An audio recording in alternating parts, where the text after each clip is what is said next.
So I'm sitting here now with Ambrose, a somatic practitioner. So maybe you want to start by introducing yourself a little bit and what you're doing as a somatic practitioner. Somatics is like a general term for all different kinds of body-oriented modalities of healing and or self-empowerment. And some of them, like the ones that I've been trained in, are referred to as like body psychotherapy and breath work. But the emphasis is on feeling and embodiment and working with kind of that as a base of support, like letting wisdom come from the lower instead of only the higher. Okay. Wisdom from the body. Yeah. Rather than the head, where we usually are a lot of the time with our attention. Yeah, letting the information come upward instead of this trickle down thing that is helpful sometimes, but for me, as someone who's like spent a lot of time living in their head, Me too. growing up and all of that, the best choices I make are the ones that are informed by feeling and sensing into my body. Okay, yeah. Rather than trying to like figure things out. Can you give a concrete example? I mean, there are definitely situations where it's really important to approach from a thinking angle, but for me, that comes pretty naturally. Like a concrete example would be like, I don't know, like a very everyday thing, like what do I want to eat today?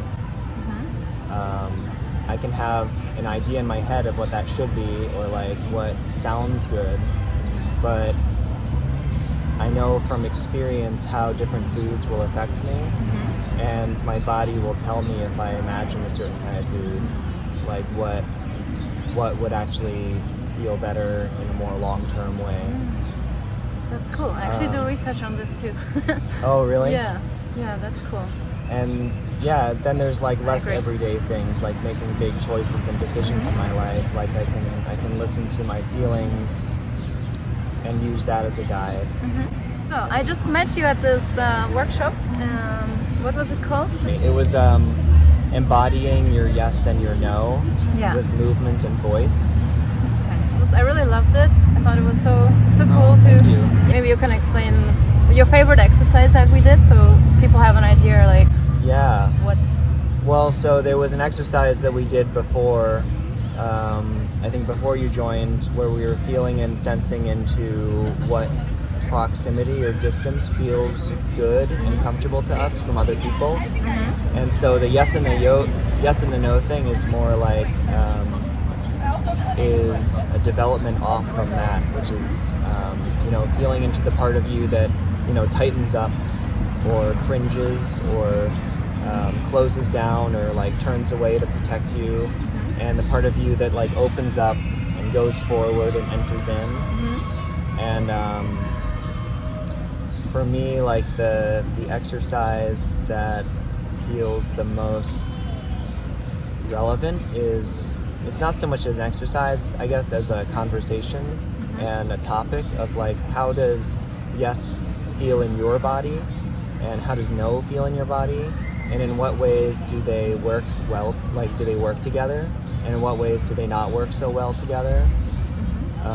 So there was a lot about like, is it easier for you to like go from saying yes to something to saying no to it, or to go the other way from saying no to saying yes to something. And like, what does that mean for you?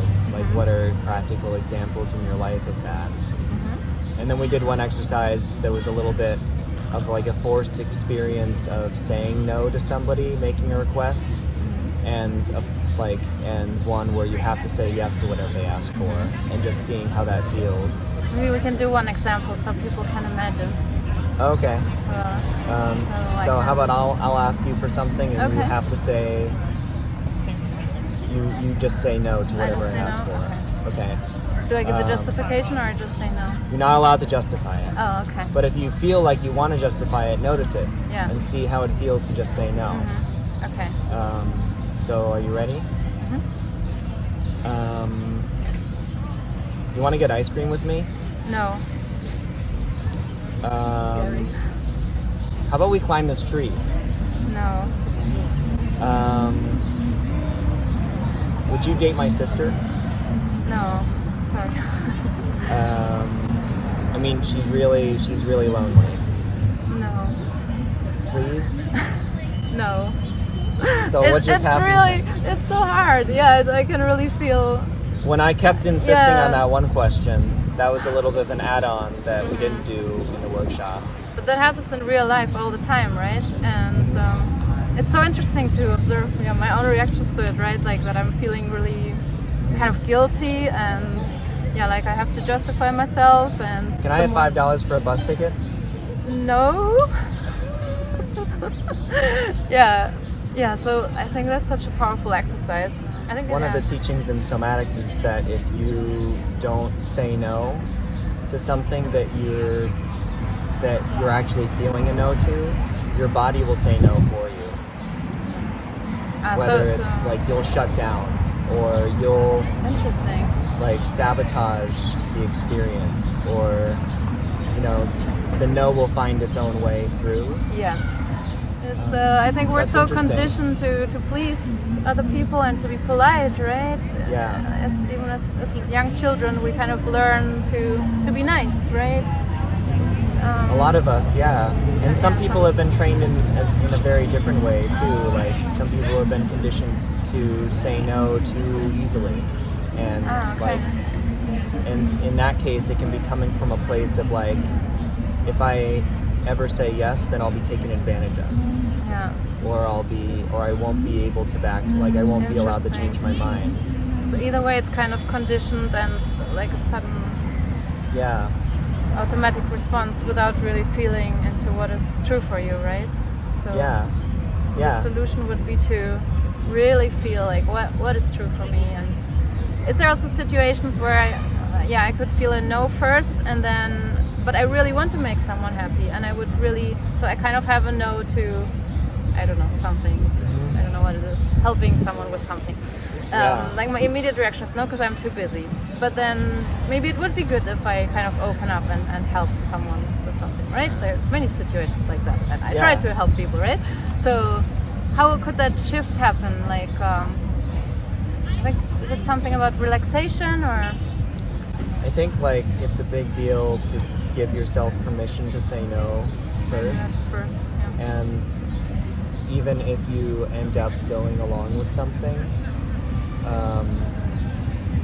like at least you know yourself going into it.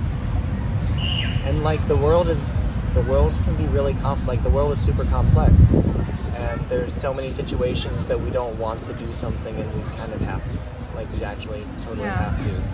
And it's not like we're like these perfectly autonomous beings that are totally independent and can just freely say yes and no to everything.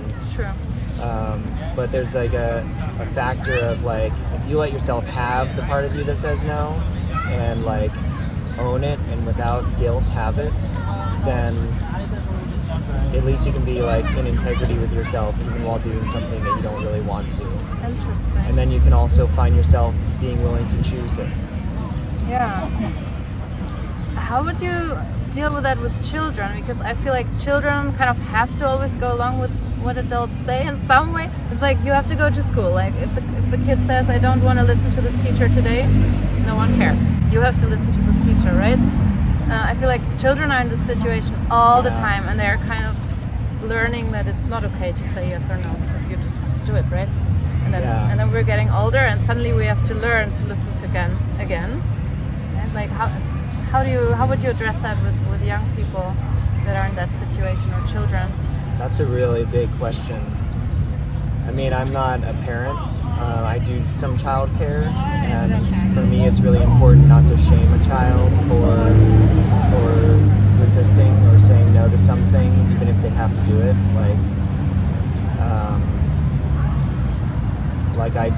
I'm not somebody that would like say, you're not allowed to not want to do that. You're not allowed to say no to me. Like, yeah, like there's things that the kids have to do, especially when it comes to their safety. but they have a right to not like it. Maybe they have that's a right what not it's to about. like want to do it, and Yeah. and I don't know. It's a big question, because I think like the way that we treat children has a really big impact on the way that people end up being as adults. Yeah. Yeah. And I mean, we see it all like with this way of being conditioned that we are already talking about is an example of that. Yeah. Like that now we're in the position where we have to practice skills that we weren't encouraged to have as children. Yeah. Discernment. Exactly. But I like your idea of just acknowledging it at least, right? To say, I really understand, and I know that you don't want to do this right now, but well, I like to. But unfortunately, Yeah. because of blah blah blah, I still think we should do this now. Or I've heard of like people getting like a lot of good benefit from having children in classrooms like stomp their feet on purpose, and like just like everyone starts stomping your feet and saying no.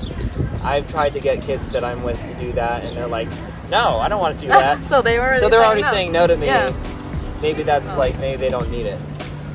So thank you so much, Ambrose, Yeah, thank you, for Vera. talking with me. And we have to get back to the Consent Fest. Yeah. Looking more into this topic. This was fascinating. Thank you so much. Thank you for the interview. Yeah.